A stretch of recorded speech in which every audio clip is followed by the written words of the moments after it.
बिस्मिल्लाहिर्रहमानिर्रहीम। अस्सलाम वालेकुम व्यूअर्स, मैं आपका भाई मोहम्मद उस्मान और मैं आपको वेलकम करता हूं अपने चैनल उस्मान हेल्थ टिप्स में।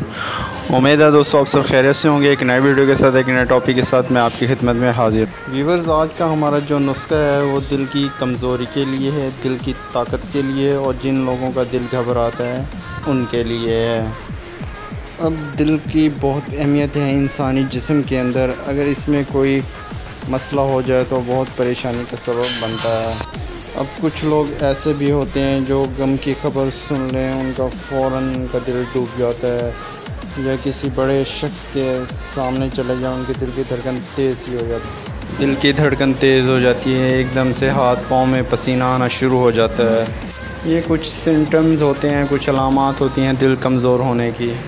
जो नुस्खा मैं आज आपको बताऊंगा वो इसी मकसद के लिए हैं और इसके क्या असबाब हैं वो भी मैं आपको बताता हूँ।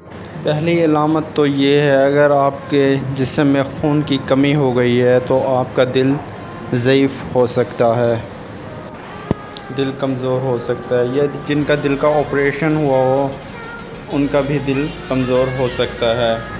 अगर मैदे की तकलीफ़ कुछ अरसा तक रह जाए तो दिल कमज़ोर हो सकता है, यानी कि मैदे का मर्ज़ बहुत ज़्यादा पुराना हो तो दिल कमज़ोर हो सकता है। उनके अलावा अमराज़ जिगर में, अमराज़ गुर्दे में, अमराज़ मोटापा में, यरकान वगैरह, ये सब असबाब हैं दिल के कमज़ोर होने के। लेकिन आपको जो मैं नुस्खा इंशाल्लाह बताने जा रहा हूँ वो इस्तेमाल करने ना कि आपका ये मर्ज़ इंशाल्लाह ठीक होगा और आपके दिल को भी ताकत मिलेगी। जैसे कि मैंने आपसे पहले भी अर्ज़ की है, दिल कमज़ोर होने की वजूहात, दिल घबराना, दिल डूब जाना, कोई ऐसी खबर सुन लेना, हाथ पाँव में पसीना आ जाना, प्रेशराइज़ हो जाना, ये नुस्खा उन सब पर करामात है। ये नुस्खा इस्तेमाल करने से आपके दिल की कमज़ोरी ख़त्म होगी, आपको दिल को ताकत मिलेगी। नुस्खा की तरफ बढ़ने से पहले एक छोटी सी गुजारिश है, अगर अभी तक आपने हमारे चैनल को सब्सक्राइब नहीं किया तो काइंडली हमारे चैनल को सब्सक्राइब कर दें ताकि हमारी न्यू आने वाली लेटेस्ट वीडियो का नोटिफिकेशन आपको बर वक्त मिलता रहे। तो दोस्तों, बिना वक्त ज़ाया किए चलते हैं अपने आज के नुस्खा की जानिब। नुस्खा बहुत ही आसान और ज़बरदस्त है।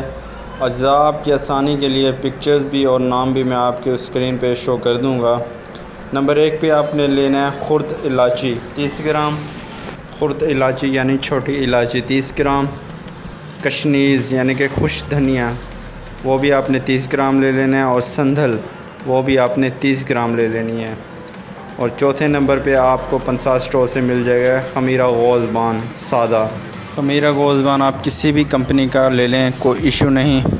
तो करना आपने ये है, इन तीनों चीज़ों को आपने ले लेना है, छोटी इलायची, खुश्क धनिया और संदल 30 ग्राम। इनको अच्छे तरीके से पीस कर इसका पाउडर सा बना लेना है।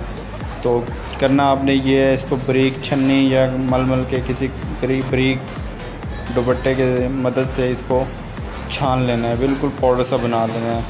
तो 1 चम्मच आपने सुबह लेना है खमीरा गोज़बान का, और चौथा चाय वाला चम्मच 1 ग्राम तकरीबन बनेगा वो आपने उसके अंदर ऐड कर देना है, खमीरा गोज़बान के चम्मच के अंदर मिक्सअप करके।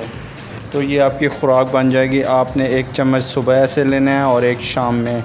इंशाल्लाह कुछ दिन इस्तेमाल करें, आपको वाज़ेह फ़र्क नज़र आएगा। आपको हमारी ये छोटी सी काविश कैसी लगी? अपने भाई मोहम्मद उस्मान को इजाज़त दें, अपनी दुआओं में याद रखें, हमारे चैनल को ज़्यादा से ज़्यादा सब्सक्राइब और लाइक करें। मिलते हैं एक नई वीडियो के साथ, एक नए टॉपिक के साथ। तब तक के लिए अल्लाह हाफ़िज़।